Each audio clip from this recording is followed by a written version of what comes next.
क्या कर रहे थे वही जो करते कहते और सुनते चले आ रहे हैं कि जब वक्त होता है तो एहसास नहीं होता, और जब एहसास होता है तो वक्त नहीं होता। मैं साबिर अली और आप देख रहे हैं ILCC अली क्लासेस, जो अलीगढ़ बेस्ड नीट JEE का रेजिडेंशियल कोचिंग क्लास है। साथ ही AMU जामिया और दूसरे यूनिवर्सिटी के दूसरे एंट्रेंस की भी तैयारी कराते हैं, जैसे 9th है, 11th है, diploma engineer, BSc nursing, CET वगैरह वगैरह की तैयारियां होती हैं। तो वो लोग जो लोग तैयारी करना चाहते हैं कांटेक्ट कर सकते हैं। ऑनलाइन ऑफलाइन दोनों ही प्लेटफॉर्म अवेलेबल है। साथ ही हमारे चैनल को सब्सक्राइब कर लें, क्योंकि इस पे यूनिवर्सिटी के सारे इन्फॉर्मेशन, AMU जामिया और दूसरे यूनिवर्सिटी के सभी इन्फॉर्मेशन आते रहते हैं। हम लोग अपडेट करते रहते हैं। तो अगर आप यूनिवर्सिटी के इन्फॉर्मेशन से अपडेट रहना चाहते हैं तो हमारे चैनल को सब्सक्राइब कर लें। ठीक है, हम लोग कर रहे थे physics class 11 laws of motion, और उसमें कर रहे थे फ्रिक्शन का। पिछले क्लास में हम लोगों ने फ्रिक्शन में पढ़ा था स्टैटिक फ्रिक्शन का लॉज ऑफ लिमिटिंग फ्रिक्शन किया था हम लोगों ने लास्ट। आज हम लोग उसके आगे करने जा रहे हैं। ठीक है, आगे दे रखा लॉज ऑफ काइनेटिक फ्रिक्शन।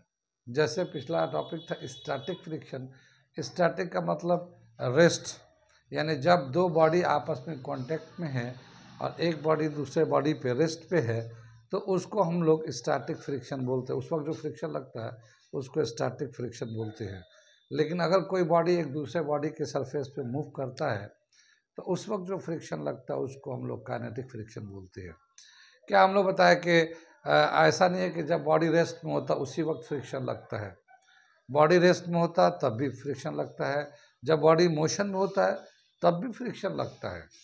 ठीक है, तो फ्रिक्शन हाल हाल में लगता है, दोनों केस में लगता है। जब तक ये मेंशन ना किया जाए कि सरफेस जो है ना फ्रिक्शन लेस है, तब तक फ्रिक्शन कंसीडर करते हैं हम लोग। ठीक है, तो जब कोई बॉडी मूव कर रहा होगा तो उस वक्त जो फ्रिक्शन लग रहा होगा, तो वो जो फ्रिक्शन लग रहा है उसका क्या लॉज है, क्या कंसेप्ट है, क्या प्रॉपर्टीज़ है, तो उसी को अभी हम बताने जा रहे हैं। लॉज ऑफ काइनेटिक फ्रिक्शन के नाम से उसको लिखने जा रहे हैं हम लोग, laws of kinetic friction.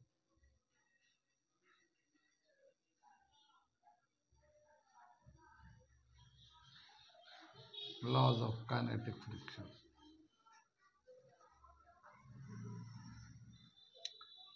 Kinetic friction जब बॉडी मूव करेगा तो लगता है, लेकिन क्या बताए काइनेटिक फ्रिक्शन भी मोशन के अपोजिट में रखता है। जैसे कोई बॉडी मूव कर रहा है तो जिधर से मूव कर रहा है फ्रिक्शनल फोर्स जो लग रहा होगा मोशन के वक्त, काइनेटिक फ्रिक्शन, वो मोशन के अपोजिट में लग रहा होगा। तो यहाँ पे भी दे रखा पहला पॉइंट में kinetic friction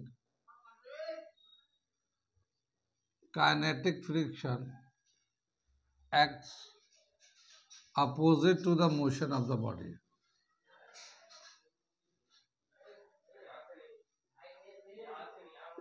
motion of the body. ठीक है, ये तो पहला एक पार्ट दे रखा है। दूसरा काइनेटिक फ्रिक्शन बता रखा है कि it also acts tangentially, it also acts tangentially. ठीक है, फिर इसी तरह से पॉइंट दे रखा है it does not depend upon area of contact. क्या बताया, kinetic friction does not depend upon, kinetic friction does not depends upon area of contact. Area of contact, कितना एरिया कॉन्टेक्ट में है, ये काइनेटिक फ्रिक्शन इस पर डिपेंड नहीं करता है। यानी कि छोटा एरिया कांटेक्ट में रहेगा तब भी वो उतना ही काइनेटिक फ्रिक्शन होगा, बड़ा एरिया कांटेक्ट में तब भी उतना ही रहेगा। ठीक है ना, स्टैटिक और काइनेटिक दोनों ये चीज़ें हैं। इसको काइनेटिक फ्रिक्शन, स्टैटिक फ्रिक्शन दोनों ही एरिया पर डिपेंड नहीं करते। ठीक है ना, जो फ्रिक्शन है वो उतना ही लगेगा पर यूनिट एरिया में, ये दे रखा है। और क्या दे रखा है इसमें कि the kinetic friction is directly proportional to kinetic friction. Kinetic friction is directly proportional to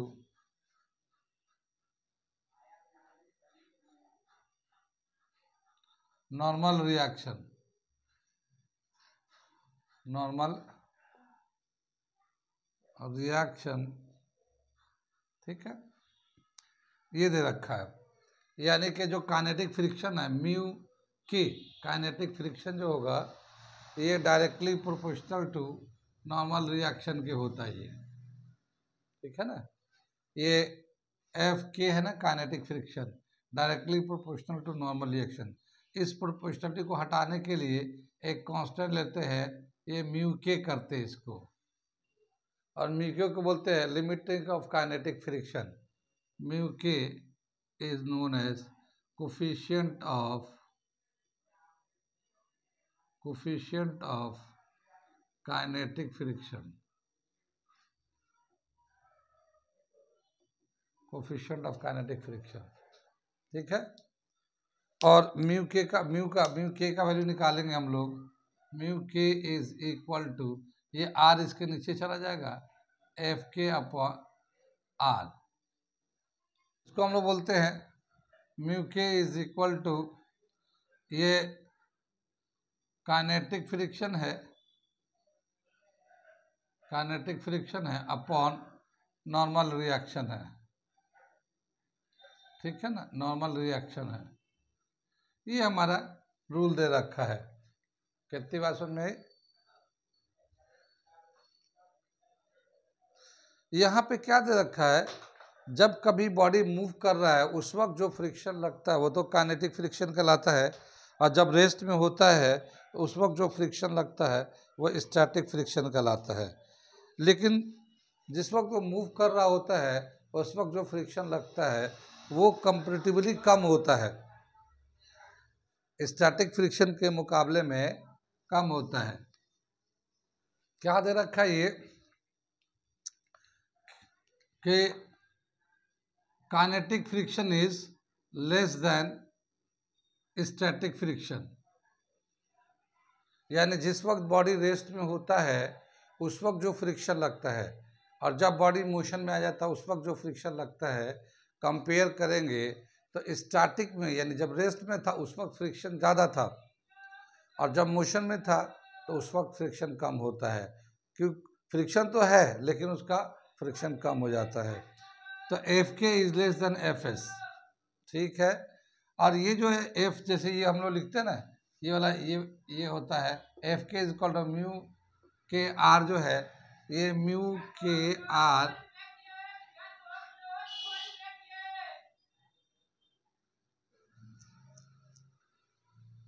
ठीक है। ये frictional force, kinetic frictional force is less than static frictional force, और ये फ्रिक्शनल फोर्स को म्यू के आर से लिख सकते हैं। आर से आर कैंसिल कर लेंगे तो coefficient of kinetic friction, coefficient of kinetic friction is less than coefficient of static friction, ठीक है। ये इसको हम लोग कैसे लिखेंगे, kinetic friction less than static friction, static friction, या इसको हम लोग मैक्सिमम स्टैटिक फ्रिक्शन ऐसे भी लिख सकते हैं, इससे कम होता है, मैक्सिमम स्टैटिक फ्रिक्शन से कम होता है। और ये चूंकि फ्रिक्शन का फोर्स का फॉर्मूला ये है तो ये डाल दिया, तो ये म्यू के यानी कि coefficient of kinetic friction is less than coefficient of static friction, ये दे रखा हमारा, ठीक। आगे चले हम लोग। क्या बताया कि जब भी कभी कोई बॉडी रेस्ट में होगा, मोशन में होगा, तो फ्रिक्शनल फोर्स तो काम करता है, लेकिन जब रेस्ट में होगा तो उस वक्त फ्रिक्शनल फोर्स ज़्यादा होगा, और जब मोशन में होगा तो उस वक्त कम होगा। ये इसका ओवरऑल मतलब हो गया यहाँ पे। ठीक है, मगर फ्रिक्शन दोनों हाल में लगेगा। आगे जो आता है यहाँ पे एक दूसरा टर्म आता है, एंगल ऑफ फ्रिक्शन। यहाँ पे क्या बताया कि ये जो एक फोर्स लग रहा है हमारा, ये अप्लाइड फोर्स है। पहले तो ये हमारा देखते हैं, ये वेट है m इंटू जी, और इसका एक नॉर्मल रिएक्शन है r। ठीक, इधर से एक अप्लाइड फोर्स लग रहा है, ये अप्लाइड फोर्स है।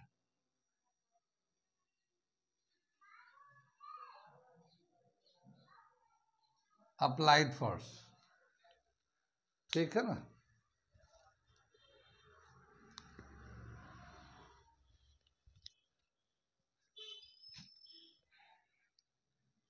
अप्लाइड फोर्स है, और ये जो है ना फ्रिक्शनल फोर्स है।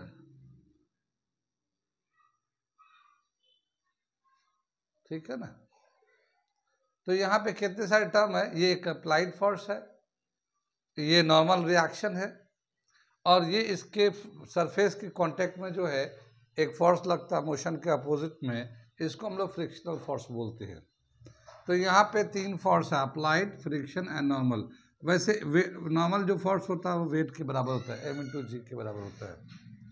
अब क्या बताया कि अगर हम लोग इसको एक सरफेस पे ऐसे लेते हैं, जैसे ये एक बॉडी ले लेते हैं हम लोग, ठीक है ना, ये एक बॉडी ले लेते हैं, ठीक है।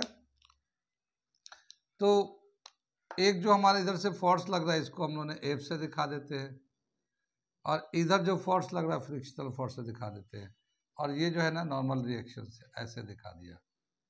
ठीक है, यहाँ पे जो नॉर्मल रिएक्शन है ये वेट के बराबर है, और वेट जो ना एक तरह का फोर्स होता है, फोर्स जो ना वेक्टर क्वांटिटी होता है, या ये जो नॉर्मल है ये एक वेक्टर क्वांटिटी है, ये एक फ्रिक्शनल फोर्स वेक्टर क्वांटिटी होता है। तो ये दोनों वेक्टर क्वांटिटी है, नॉर्मल रिएक्शन भी, फ्रिक्शनल फोर्स ही। अप्लाइड फोर्स भी वेक्टर क्वांटिटी है, लेकिन जो ये अप्लाइड फोर्स है ये तो बाहर से लगाएंगे। अब इन दोनों का, नॉर्मल रिएक्शन का और फ्रिक्शनल फोर्स का, रिजल्टेंट किधर काम करेगा, रिजल्टेंट किधर काम करेगा, तो इनका जो रिजल्टेंट है ये हमारा रिजल्टेंट फोर्स इधर काम करेगा। ठीक है ना। जैसे हम लोगों ने वेक्टर में पढ़ा था कि दो फोर्स होता है, एक फोर्स इधर काम कर रहा है या एक वेक्टर इधर काम कर रहा है, तो इसका रिजल्टेंट किधर होगा, इधर रिजल्टेंट आ जाएगा। ये ऐसे किया था हम लोगों ने, ठीक है ना। ठीक उसी तरह से एक वेक्टर तो इधर काम कर रहा है, एक इधर, और इसका जो रिजल्टेंट होगा इधर आएगा। कितनी बात समझ में, आगे चले हम लोग। ठीक, अब क्या बता कि ये जो एंगल है ये एंगल थीटा आ गया, ये ठीक है, ये एंगल थीटा आ गया, और इसी को हम लोग एंगल ऑफ फ्रिक्शन बोलते हैं। Angle of friction, angle between normal reaction and resultant of frictional force और नॉर्मल रिएक्शन। फ्रिक्शनल फोर्स और नॉर्मल रिएक्शन का जो रिजल्टेंट होता है ये रिजल्टेंट हो गया, और ये नॉर्मल रिएक्शन के बीच में जो एंगल बन रहा है इसको हम लोग कहते हैं एंगल ऑफ फ्रिक्शन। ठीक है, तो इसको हम लोग डेफिनेशन अगर लिखते हैं तो कैसे लिखेंगे, ये एंगल ऑफ फ्रिक्शन में, angle of friction is the angle between normal reaction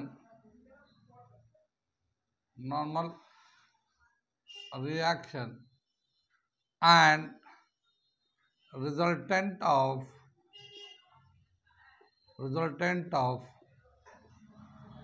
frictional force and normal reaction। ठीक है ना।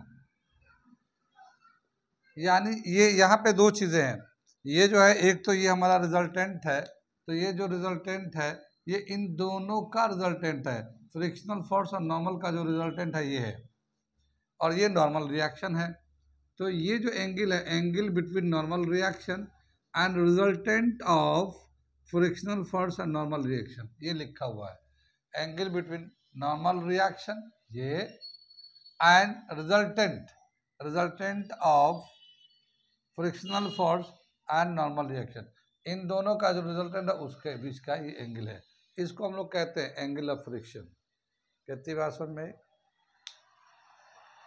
आगे चले हम लोग कि इसका अगर हम लोग निकालते हैं, रिलेशन निकालते हैं, तो क्या रिलेशन होगा? इसको हम लोग एक ट्रायंगल बना लेते हैं, राइट एंगल ट्रायंगल। ये जो फ्रिक्शनल फोर्स है ना, हम लोग पहले यहाँ पे अल्फ़ाबेट ले लेते हैं। मान लो ये हमारा नॉर्मल रिएक्शन है, इसको हम लोग ए ले लेते हैं, ये ओ ले लेते हैं, ये सी ले लेते हैं, और यहाँ पे डी ले लेते हैं। ये ओ सी जो ना फ्रिक्शनल फोर्स है ना, इसको उठा के यहाँ बना लेते हैं, तो ये हमारा एक राइट एंगल ट्रायंगल बन जाएगा। ओडी जो है, एडी जो है ना, ओसी के बराबर होगा, ठीक है ना? ठीक है। इन राइट ट्रायंगल हम लोग इसका रिलेशन निकाल रहे हैं। रिलेशन ऑफ, इसका अगला हेडिंग है relation between angle of friction and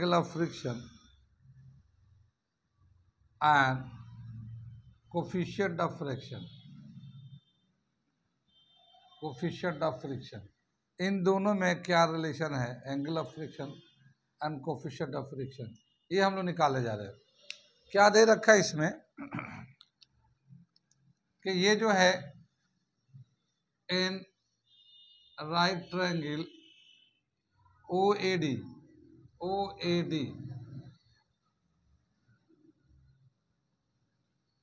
AD is equal to OC is equal to F, ठीक है? AD is equal to OC and OC is equal to frictional force F के बराबर है। कितनी बात समझ में? अब क्या बताया, ये देखिए, अगर ये थीटा तो इसके सामने वाला साइड ये परपेंडिकुलर हो जाएगा, ठीक है ना? तो ये परपेंडिकुलर हो जाएगा, ये बेस हो जाएगा, और ये हाइपोटेन्यूज हो जाएगा। तो अगर हम लोग लेते हैं AD upon AO, AD upon AO, तो ये क्या होगा? परपेंडिकुलर अपॉन बेस, ये आ जाएगा tan थीटा, है ना? परपेंडिकुलर अपॉन बेस, ये इस ट्रायंगल में देखेगा ना, तो ये एंगल के सामने वाला साइड परपेंडिकुलर था और ये बेस है। तो क्या समझ में आया कि ये हम लोग AD अपॉन AO जब लेते हैं, AD अपॉन AO, तो ये हो गया परपेंडिकुलर अपॉन बेस, ये tan थीटा लगा दिया, ठीक है ना? मगर ये जो AD है वो OC के बराबर है। AD है ना, OC के बराबर, ये F के बराबर है। तो इसको तो हम ऊपर वाले को F लगा दिया, फ्रिक्शनल फोर्स लगा दिया, और नीचे ये AO जो है ये R के बराबर कर दिया, ये tan थीटा के बराबर हो गया ये। तो F अपॉन R यानी कि frictional force upon normal reaction is equal to tan theta आ गया। तो ये एक रिलेशन हमारा आ गया, इक्वेशन 1 कर लिया। और also F upon R is equal to mu S, अगर स्टैटिक है तो, अगर म्यू एस यहाँ पे भी एस ले लेते हैं, अगर स्टैटिक है तो ये हम लोग पीछे रिएक्शन में किया था, रिलेशन निकाला था, F upon R is equal to this. तो क्या होगा? F अपॉन R, तो इसको हम इक्वेशन नंबर 2 कर लेते हैं, फ्रॉम इक्वेशन 1 एंड 2, क्या मिलेगा? ये tan theta is equal to mu S, ठीक है ना? tan theta is equal to mu S. Mu S क्या होता है? Coefficient of static friction is equal to tangent of angle of friction. ये तो थीटा तो है, ये थीटा क्या है? एंगल ऑफ फ्रिक्शन है, इसको एंगल ऑफ फ्रिक्शन बोलते हैं, ठीक है? तो क्या दे रखा है? ये कोफिशिएंट ऑफ स्टैटिक फ्रिक्शन, यानी ये जो म्यू है, ठीक है ना? Coefficient of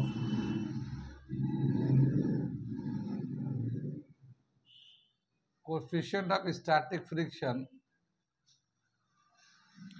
is equal to tangent of angle of friction, ये दे रखा हमारा tangent of angle of friction. तो ये रिलेशन हो गया, relation between angle of friction and coefficient of friction, ये रिलेशन हो गया। tan theta is equal to mu S के बराबर होता है। कहाँ कहाँ समझ में आया? हाँ, तो नोट कर लें। फिर अगला मैं टॉपिक करने जा रहा हूँ। अगला टॉपिक दे रखा है एंगल ऑफ रिपोज। ये क्या दे रखा है? ये सपोज करते हैं कि ये एक हमारा सरफेस है और इस पे एक बॉडी रखा हुआ है, ये इसका बॉडी रखा हुआ है इस पे। इसका जो वेट है m इंटू जी नीचे काम कर रहा है, इसका नॉर्मल रिएक्शन ऊपर काम कर रहा है। कितनी बात सुन में? आगे चले। अब क्या करते हैं कि यहाँ पे जो है इस वाले एंड को फिक्स कर देते हैं, यानी बंद कर देते हैं, और इसको ऊपर की तरफ उठाते हैं। ठीक है, इसको ऊपर की तरफ उठाते हैं। जैसे हम आपको एक दिखाते हैं कोई चीज़ रख के। जैसे मान लो ये एक चीज़ है जो हमारे हाथ पे है, ये एक हमारा चीज़ है, ये फ्लैट है, इस पे ये हमारे हाथ पे है ऐसे, ठीक है ना। और जब इसको हम लोग इधर से उठाए, इसको ऐसे ही रखे, इधर से ऐसे उठाना शुरू कर दिया, ऐसे उठाना शुरू कर रहे, ऐसा उठा रहे, इसको उठाते जाएंगे उठाते जाएंगे उठाते जाएंगे, तो एक ऐसा स्टेज आया कि ये गिरना शुरू कर देगा, है ना। अभी जैसे ये इस पे था तो इस पे फ्रिक्शन फोर्स काम कर रहा था, तो उठाते गए, इसका ऐसे स्लोप बनता गया, स्लोप बनता गया, स्लोप बनता गया, एक ऐसा एंगल बनेगा जिस पे ये जो है वो घूमते घूमते वापस ये नीचे गिर जाएगा, ये ऐसे ऐसे नीचे गिर जाएगा हमारा। कितनी बात समझ में? तो कितना एंगल को इंक्लाइन करके ऊपर की तरफ उठा रहे, कितना एंगल उठा रहे, वो हमारा जिस एंगल पे बॉडी स्लाइड कर जाएगा इस पे, उसको उसी एंगल को बोलते हैं एंगल ऑफ रिपोज। जैसे हम लोग यहाँ पे हम ऐसे ही एक फिगर बना रहे हैं, ये देखिए, पहले ये इस तरह से था, हमने थोड़ा सा ऊपर उठाया, ठीक है ना, फिर इसके ऊपर थोड़ा सा और उठाया, फिर इसके ऊपर थोड़ा सा और उठाया, तो क्या देखते कि यहाँ पे बॉडी जो है ना स्लाइड कर जाता है नीचे की तरफ, नीचे स्लाइड कर जाता है। इससे पहले वाले पे स्लाइड नहीं कर रहा था, मगर इस पर्टिकुलर एंगल पे, यहाँ पे जो एंगल बन रहा है इस पे, ये पर्टिकुलर एंगल पे स्लाइड कर जाता है। तो ये कितना एंगल हम लोगों ने ऊपर की तरफ उठाया है, वही हमारा एंगल ऑफ रिपोज कहलाता है। कितनी बात सुनिए। तो इसको हम लोग एक डेफिनेशन लिखते हैं, मगर इसको दूसरा फिगर मैं बनाता हूँ। मान लेते हैं कि ये हम लोगों ने इस बॉडी को, एक तो हॉरिजॉन्टल था, इस बॉडी को इतना उठा दिया फाई एंगल, ठीक है, और जब फाई एंगल उठाया तो ये जो बॉडी था ये इसके ऊपर स्लाइड करना शुरू कर दिया, स्लाइड करने लगा, ठीक है, स्लाइड करने लगा। तो ये जो फाई एंगल है, फाई एंगल को हम लोग बोलते हैं एंगल ऑफ रिपोज। इसका एक छोटा सा डेफिनेशन लिखते हैं, ठीक है, दे रखा है इसका definition. The minimum angle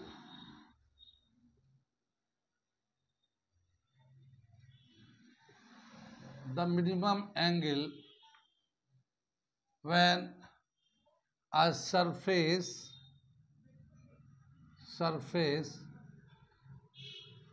inclined with respect to horizontal when the body just start to slide on the inclined plane, on the inclined plane, just when the horizontal when the body, ये body छूट जा रहा है, when the body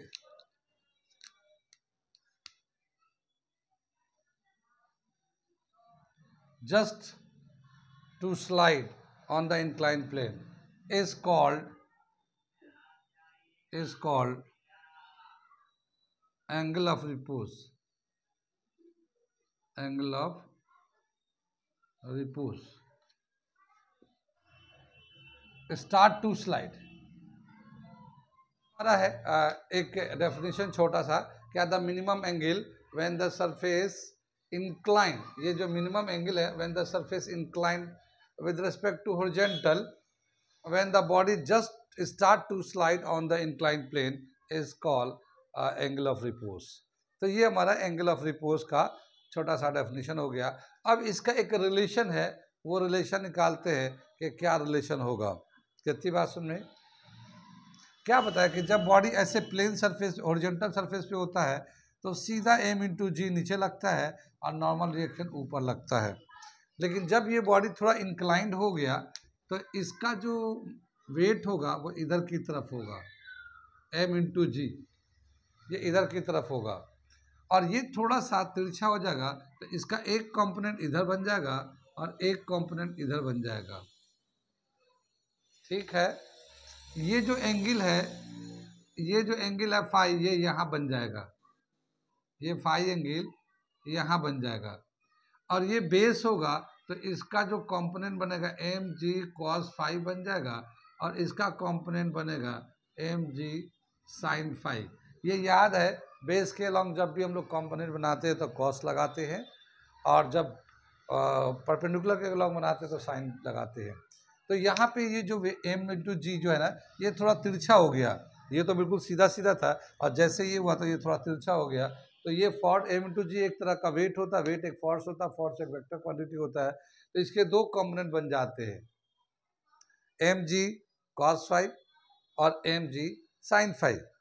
ये जो M G cos phi है ये normal reaction के बराबर होगा, ये जो है नॉर्मल रिएक्शन के बराबर होगा, ये M G cos phi normal reaction के बराबर होगा। और ये जो एम जी साइन फाई है ये इसका जो है इधर जो है frictional force, maximum static frictional force के बराबर होगा। क्योंकि जाहिर है जब ये तो रुका हुआ ना, पहले बॉडी जैसे उसको उठा रहे हैं तो बॉडी रुका हुआ, बॉडी तो मूव नहीं कर रहा, फिर थोड़ा और उठाए अभी भी रुका हुआ, और थोड़ा उठाए अभी भी रुका हुआ, लेकिन जरा से एक एंगल पे उठाए वो स्लाइड करने लगा। तो उस वक्त तक जब स्लाइड नहीं कर रहा था उस वक्त तक तो वो स्टैटिक फ्रिक्शनल फोर्स बैलेंस कर रहा था ना, उसको नीचे आने से रोक रहा था, नीचे आने से रोक रहा था। जब उसका जितना मैक्सिमम स्टैटिक फ्रिक्शन था उससे ज़्यादा जब वो डाउनवर्ड फोर्स लगने लगा या कंपोनेंट का वैल्यू हो गया एम जी साइन फाई का वैल्यू हो गया तब वो स्लाइड करना, लेकिन उससे पहले वो बैलेंस कर रहा था।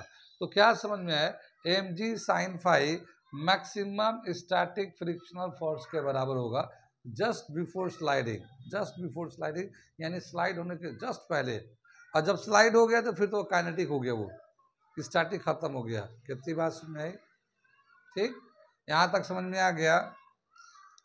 तो यहाँ पे हम लोग इसको एक पॉइंट लिख देते, थोड़े से बातें लिख देते इस पे। क्या दे रखा है इसका कि यहाँ पे जो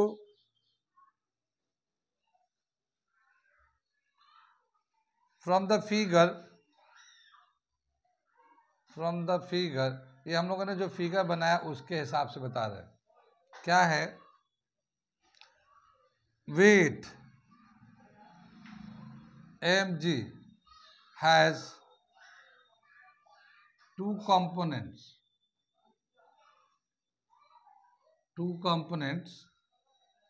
ठीक है, M G cos phi and M G sine phi, ठीक है ना, M G sine phi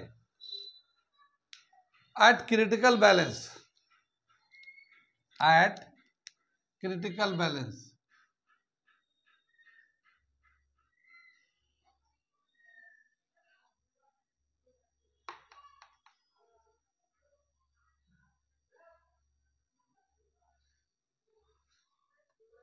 at critical balance. Critical balance का मतलब ये है कि जरा सा भी एंगल बढ़ेगा तो बॉडी नीचे स्लाइड कर जाएगा। तो बिल्कुल बैलेंस कंडीशन में है। वैसे कंडीशन को हम लोग क्रिटिकल बैलेंस कंडीशन बोल रहे हैं, क्रिटिकल बैलेंस। ठीक है, इस वक्त क्या होगा, mg sin फाई ये जो है ये equal to maximum static friction के बराबर है। ये इक्वेशन 1 ले लेते हैं, ठीक है ना, ये मैक्सिमम। और ये जो mg cos फाई है, mg cos फाई ये बराबर है नॉर्मल रिएक्शन का। ये दूसरा इक्वेशन लिख लिया। कितनी बात सुनिए, इनको डिवाइड कर देते हैं। डिवाइडिंग इक्वेशन 1 बाई 2, ठीक है ना। 1 को 2 से डिवाइड कर देंगे। कितनी बात सुन में, तो ये हमारे पास आ जाएगा mg sin phi upon mg cos phi is equal to fs max upon r। कितनी बात सुन भाई, ये डिवाइड कर दिया डायरेक्ट हम लोगों ने, तो ये आ गया। ये mg कैंसिल हो जाएगा और sin phi upon cos phi ये tan फाई आ जाएगा, tan फाई आ जाएगा, ठीक है ना। और ये frictional force, maximum frictional force upon normal reaction is equal to mu आ जाएगा ये, ठीक है ना। तो क्या देखते हैं कि coefficient of limiting friction is equal to tangent of angle of repose, tangent of angle of repose, यानी कि जो कोफिशिएंट ऑफ स्टैटिक फ्रिक्शन होता है, एंगल ऑफ रिपोज का टैन लीजिए, टेंजेंट लीजिए, वो उसके बराबर होता है। ये रिलेशन निकल के आया हमारा। कितनी बात समझ में आई। आगे दे रखा है also tan theta is equal to mu S. tan theta where theta is equal to angle of friction. ये अभी हम लोगों ने पिछला टॉपिक किया था ना हम लोगों ने, ठीक है। पिछला जो रिलेशन निकाला है tan theta is equal to mu S के बराबर हम लोग निकाला है इसको। तो ये भी एक रिलेशन था, ये tan theta is equal to mu S coefficient of limiting friction, और यहाँ पे भी tan phi is equal to mu S है। तो ये क्या देखते हैं कि अगर हम लोग इसको कंपेयर करते हैं तो tan phi is equal to tan theta is equal to tan phi, therefore tan theta is equal to tan phi is equal to mu S, है ना। ये तीनों बराबर हो गए। तो ये वाला रिलेशन बहुत इंपॉर्टेंट है। tan थीटा यानी tangent of angle of friction is equal to tangent of angle of repose is equal to mu S coefficient of static friction, coefficient of limiting friction of static limiting friction. तो ये तीनों relation बहुत important है। अगर इन दोनों को देखते हैं, इन दोनों को लेते हैं तो क्या आ जाएगा हमारा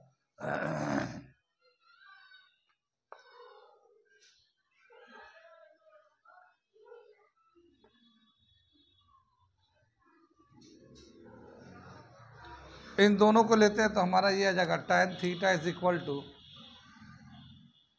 tan फाई, ठीक है। और tan को इक्वेट करेंगे तो theta is equal to phi के बराबर है। क्या मतलब हुआ इसका कि angle of friction is equal to angle of repose, ये दोनों बराबर ही आते हैं। यानी जितना एंगल ऑफ फ्रिक्शन आता है सेम उतना ही एंगल ऑफ रिपोज भी आता है। और ये दोनों जो है टेंजेंट के फॉर्म में अगर लेते हैं तो वो हमारा कोफिशिएंट ऑफ स्टैटिक फ्रिक्शन के बराबर हो जाते हैं, ठीक है ना। आगे चले हम लोग, तो ये तीन रिलेशन निकल के आ गया। कितनी बात समझ में आई, ठीक है। आगे दे रखा है इसके काइनेटिक फ्रिक्शन, और क्या बताया कि kinetic friction is of two types. एक दे रखा स्लाइडिंग फ्रिक्शन और दूसरा दे रखा रोलिंग फ्रिक्शन, ठीक है ना। तो इसको हम लोग लिखते हैं काइनेटिक फ्रिक्शन। ये जो है टू टाइप्स के हैं, एक है स्लाइडिंग फ्रिक्शन और दूसरा है रोलिंग फ्रिक्शन। रोलिंग फ्रिक्शन, ठीक है। स्लाइडिंग फ्रिक्शन का एक छोटा सा डेफिनेशन दे रखा है। क्या दे रखा स्लाइडिंग फ्रिक्शन का?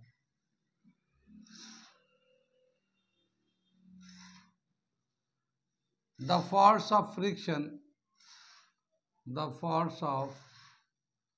Friction which come into play when a body slide over another body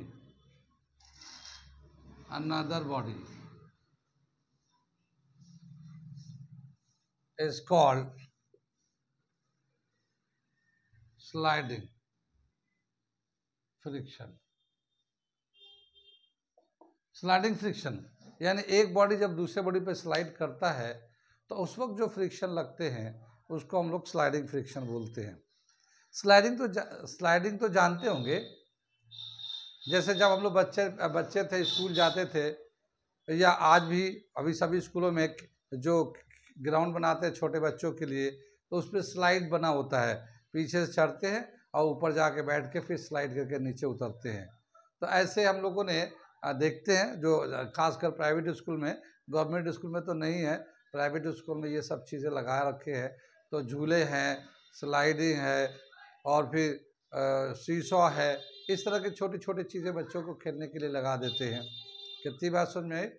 तो स्लाइडिंग मतलब ये ऊपर जाके स्लाइड करते हैं या कहीं पे भी स्लाइड करें। जैसे हम लोग एक बॉक्स को बांध के और इसको हम लोग खींचे इस तरह से, ये फोर्स लगाएंगे तो ये खींचता हुआ जाएगा, स्लाइड करेगा ये। कितनी बात समझ में? तो ये हो गया स्लाइडिंग। एक होता है रोलिंग फ्रिक्शन, इसे नोट करिए, फिर बताते हैं।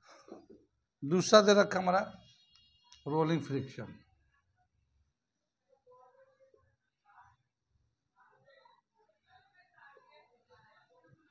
The force of friction which come into play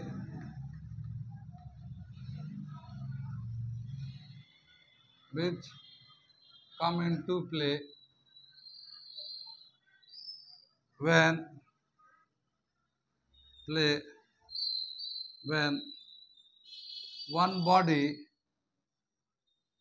is roll over another body, is called rolling friction.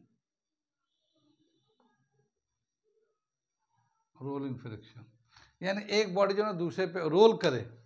Role तो जानते हैं, जैसे ये हमारा सरफेस है और आमतौर पे जो रोलिंग होती है ना, वो हमारा व्हील से होता है, व्हील से, ठीक है ना। ऐसे ये रोल करते हुए जाता है। जैसे साइकिल का व्हील है या किसी भी व्हीकल है, जितने व्हीकल है सब पहिए पे चलते हैं, चाहे साइकिल हो, रिक्शा हो, बस हो, बाइक हो, स्कूटी हो, कार हो, ट्रेन हो, ठीक है।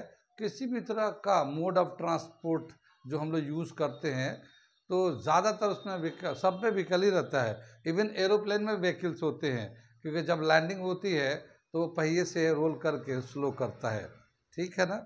तो ये जो पहिए जो ज़मीन से टच में आते हैं, तो वो पहिए का थोड़ा सा पार्ट ही टच में आता है, देखा ना, ये इतना ही पार्ट जो है सरफेस से टच में आता है, बाकी पार्ट टच में नहीं आता। थोड़े से पार्ट जो है वो सरफेस का बॉडी व्हील का सरफेस का अर्थ के टच में आता है। जबकि स्लाइडिंग फ्रिक्शन में क्या होता है, पूरी बॉडी टच में आता है। स्लाइड करना, कोई अगर मान लो फ्लैट सरफेस है या फ्लैट जैसे बॉक्स वॉक्स है आजकल, या हम लोग क्या होता था पहले पहले जो हम लोग गांव देहात से आते थे शहरों में, तो ट्रेन से आते थे तो हम लोग सारे सामान को, चीज़ों को, कपड़ों को बांध करके, और एक टीन का बक्सा होता था, टीन का भी होता था, या फिर अब तो प्लास्टिक का आ गया, पहले टीन का बक्सा होता था, उसमें रख के ताला लगा के, और लोग खुद ही अपने सर पे ढो के लाते थे। ठीक है ना, खुद ही सर पे ढो के ले जाते थे अपने सामान को। कितनी बात सुन में, तो वो जो बक्सा होता था बहुत, उसका नीचे का बॉटम का सरफेस बड़ा होता था, अगर ज़मीन पे खींचेंगे तो बहुत बड़ा एरिया कांटेक्ट में आता, सरफेस के कांटेक्ट में आता है उसको। या कभी कभी हम लोग हाथ हाथ से मार के स्लाइड करते हैं उसको, स्लाइडिंग यानी बॉक्स को रख के और स्लाइड करके धक्का ला के ले जाते हैं, स्लाइडिंग कहलाता है। लेकिन अब क्या हुआ है कि अब थोड़ा सा चेंजेस आया है कि जितने भी बैग्स होते हैं उसमें व्हील लगा दिए गए, पहिए लगा दिए गए हैं, गोल वाले पहिए, देखा तो होगा।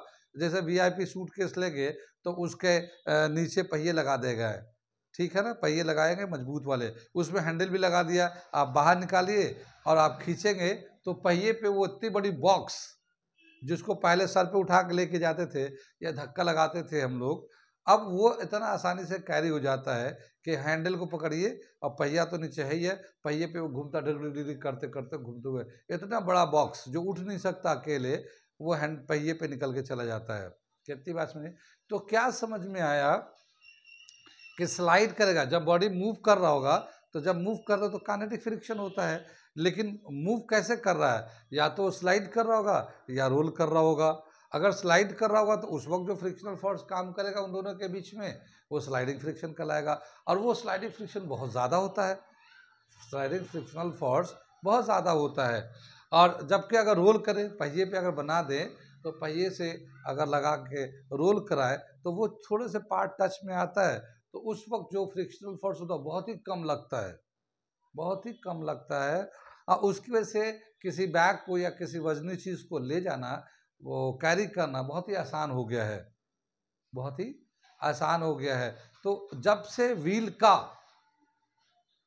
डिस्कवर हुआ है तब से ट्रांसपोर्ट में एक रेवोल्यूशन आया है, तब से ट्रांसपोर्ट में रेवोल्यूशन आया है। ये जो बाइक है, कार है, साइकिल है, फोर व्हीलर है, ट्रेनें हैं, ये सब कब बने, जब व्हील का डिस्कवर हो गया, यानी एक पहिए का डिस्कवर हो गया, तो ये रहा कि भाई इसमें हमें फ्रिक्शन कम लगता है, तो बहुत सारी चीज़ों को रख के आसानी से इसको कैरी कर सकते हैं।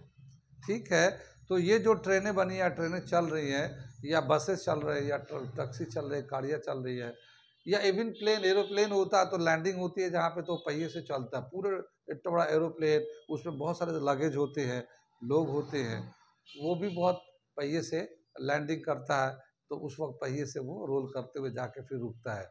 लैंडिंग के वक्त तो स्पीड ज़्यादा होता है, पर थोड़ी दूर रनवे पे रन करता है तो फिर जाके स्पीड ज़ीरो होता है। तो क्या बताया कि रोलिंग फ्रिक्शन सबसे लीस्ट फ्रिक्शन है, कोई भी फ्रिक्शन डिस्कस करिए, सबसे कम अगर किसी में फ्रिक्शन है तो रोलिंग फ्रिक्शन है। और रोलिंग फ्रिक्शन पहिए में लगता है, पहिया जो होता है सर्कुलर होता है, सर्कुलर होता है, सर्किल की तरह बनता है, जैसे साइकिल का पहिया जो है ना सर्किल होता है, तो उसकी वजह से काफ़ी, यानी ज़्यादातर क्या, सभी चीज़ों को, किसी भी चीज़ को कैरी करना है तो सभी चीज़ों को कुछ इस तरह से बनाए जा रहे हैं कि उसमें पहिया लग जाए और उसको कैरी करना आसान हो जाए, उसमें पहिया लग जाए। जैसे हम लोगों ने अभी बताया था कि जब हम लोग जाते हैं अब, तो क्या होता है, वीआईपी सूटकेस आता है और बहुत सारी कंपनी आती है, मगर वीआईपी का बहुत ऐड आता है, तो उनके पहिए लगे होते हैं, उसमें पूरे सामान भर दो और छोटा सा हैंडल निकालो, आराम से घूमते हुए ले जाओ, पता भी नहीं चलता कितना सारा सामान। अब पहले उसके लिए सर पर उठाना पड़ता था या कुली लगाना पड़ता था, अब खुद भी आप कैरी कर सकते हैं इतने सारे लोड को,